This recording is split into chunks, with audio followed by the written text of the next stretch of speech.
Hydrogen with two non-bonded electrons is the hydride anion. In this video, we'll see how it is used in the reduction of carbonyl compounds. You're already familiar with the hydrogen atom and the proton.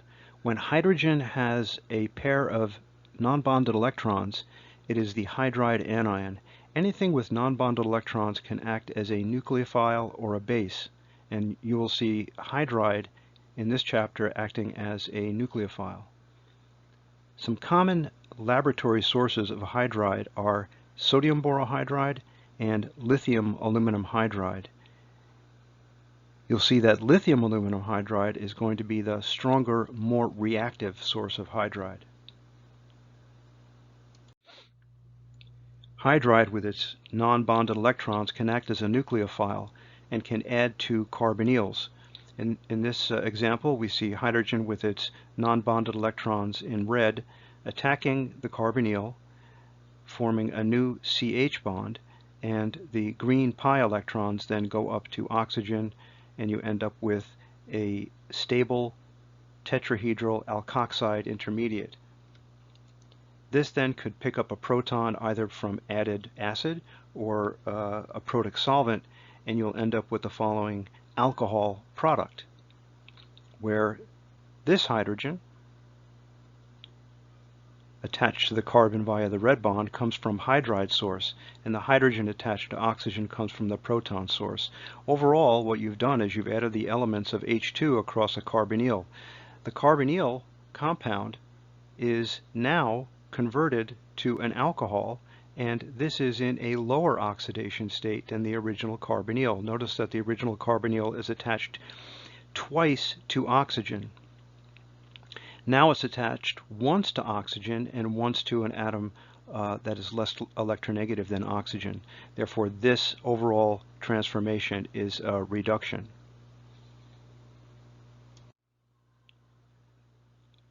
Hydride with its non-bonded electrons can also act as a base, and it's possible that it could react with water and an alcohol by deprotonating the hydrogen off of the OH and off of the OR to form hydrogen gas.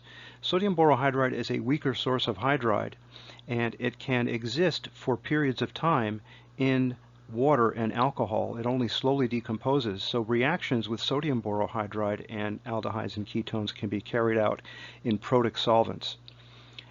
It's quite different with lithium aluminum hydride, also abbreviated as LAH. That's a stronger, much more reactive source of hydride, and you cannot have any protic solvents involved in its chemical reactions.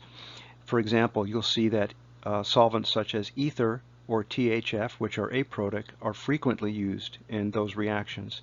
And therefore, when you add a proton in the second step, it has to be listed as a second step specifically. And quite often when you look at lithium aluminum hydride reductions of carbonyl compounds, you'll see it written like this: 1 lithium aluminum hydride in an aprotic solvent followed by 2 addition of water, or H+. If you did not have the 1 and 2 written here, and you just simply had LAH, THF, and water, that implies that all three are mixed together, and you couldn't do that because the LAH would be destroyed by water. That's why we use 1 and 2 written over the arrow, explicitly showing that the lithium aluminum hydride addition was done in an aprotic solvent, and then the proton source added to the alkoxide anion comes from water or acid in a second step. The last slide showed you what happens when an aldehyde or a ketone that has a carbonyl compound that does not have a leaving group attached to the carbonyl reacts with a hydride source. It reacts via nucleophilic addition, and you get the corresponding alcohol. On this slide, we see what happens when a carbonyl with a leaving group that's attached to it is treated with a hydride source, in this case lithium aluminum hydride. You get an alcohol, but what happens is the leaving group is gone and you end up with 2 hydrogens attached to this carbon. The first hydrogen comes from carbonyl nucleophilic substitution. So the mechanism is really divided into two distinct parts. The carbonyl compound undergoes substitution where the leaving group is replaced by hydrogen. That's an aldehyde.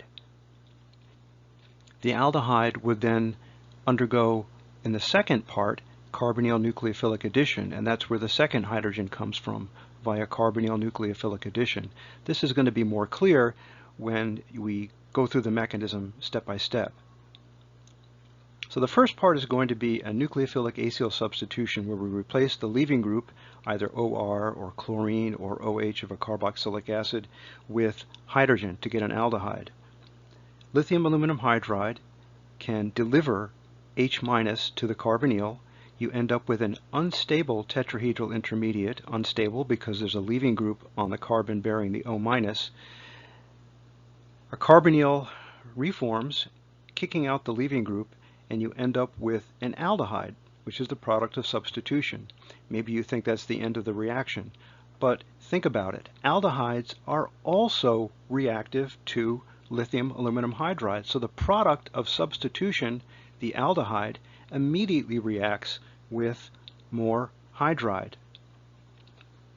There's no leaving group attached to an aldehyde, so once the hydride adds, you end up with a stable tetrahedral intermediate that sits there until you add a proton source. And then you get your alcohol product, and you can see that you have two hydrogens. One hydrogen came from nucleophilic substitution, and the other one came from nucleophilic addition. Since you have two sources of hydride, LaH and sodium borohydride, the question arises of when to use which. Or does it matter? Can I just use either one whenever I want to do a chemical reduction of a carbonyl compound? And the answer is you have to be careful. You have to keep in mind that lithium aluminum hydride is a stronger source of hydride, and it will reduce a whole host of functionality, even more than what are shown on this in this page. Compared to sodium borohydride, which only reduces effectively aldehydes and ketones, and it really doesn't react at any appreciable rate with any of these other functionalities.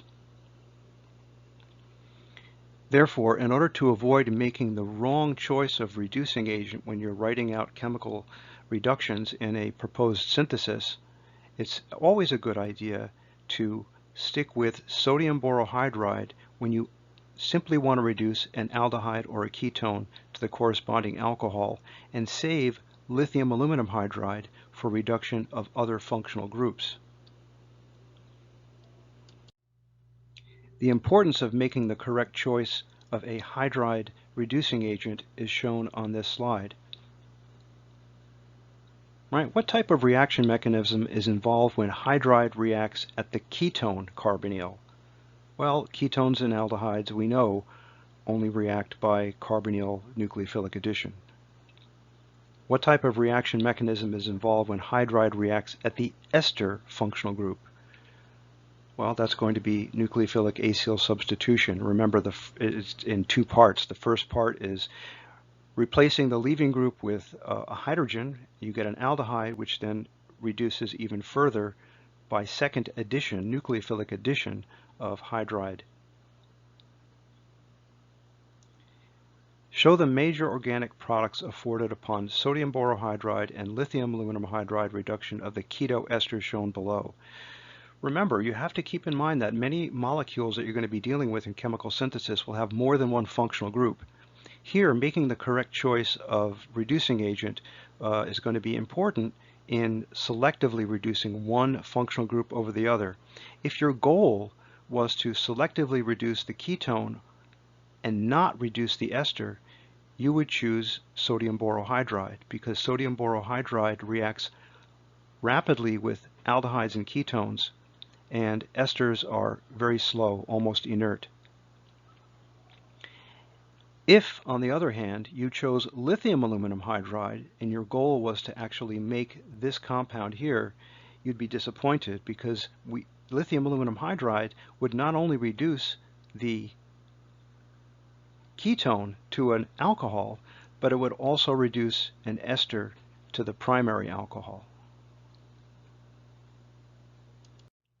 Last semester you learned how to oxidize alcohols to aldehydes, ketones, and carboxylic acids. And this semester you've learned how to reduce carboxylic acids and aldehydes and ketones to alcohol. So you now have the ability to toggle between carbon oxidation states. You can take a particular carbon and you can increase its oxidation state by an oxidation reaction or reduce it to a lower oxidation state by a reducing agent.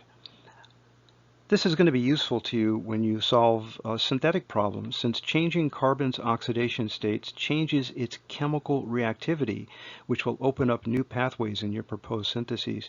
And some examples will be seen in problems that you have assigned to you.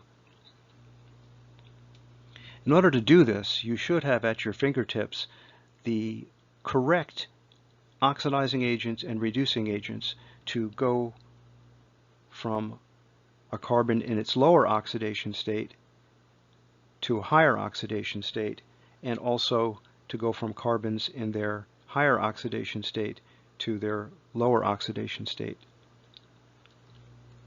For example, a primary alcohol can be oxidized to a carboxylic acid by which reagent? Well, last semester you only learned two important oxidizing agents, pyridinium chlorochromate and chromic acid, also referred to as Jones oxidation.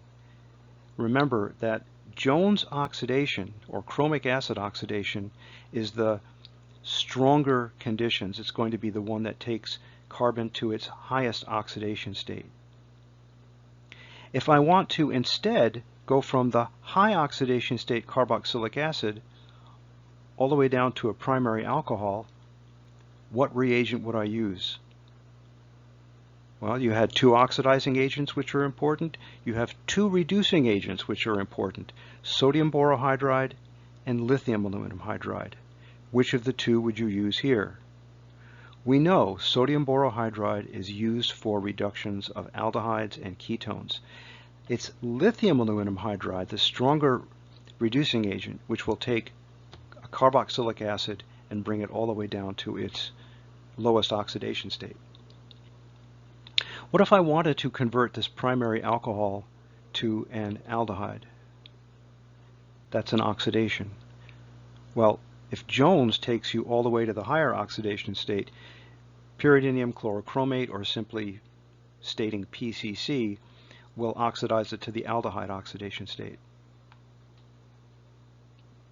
Converting an aldehyde to a primary alcohol would be a reduction.